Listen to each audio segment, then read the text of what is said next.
So Project CAELUS is looking to trial and develop a drone network to use for medical supplies for the NHS.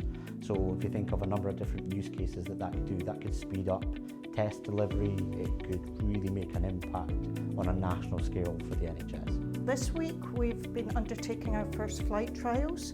They've been based at Glasgow Airport and they're focused on the safety and the integration of the airspace using these drone technologies.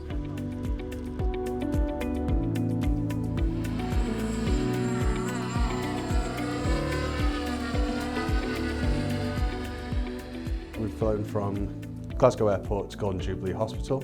This has been quite a challenging project as we're flying from an active airfield at Glasgow Airport.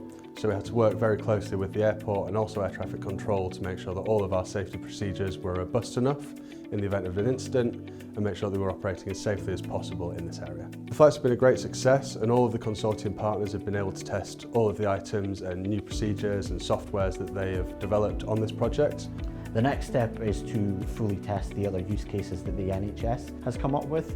So we're looking at, chemo transport, test results, blood, really stuff that if you took that off the roads could really help the network as well. So from a sustainability point of view, from getting test results faster, blood faster, you can see how it could even be used in emergency care with the likes of the Scottish Ambulance Service. There is a revolution happening in aviation. And the NHS can watch that happen, or we can be part of that. We can really be an integral partner of that and seek to think how this new innovation and this new technology can benefit our patients and can benefit society.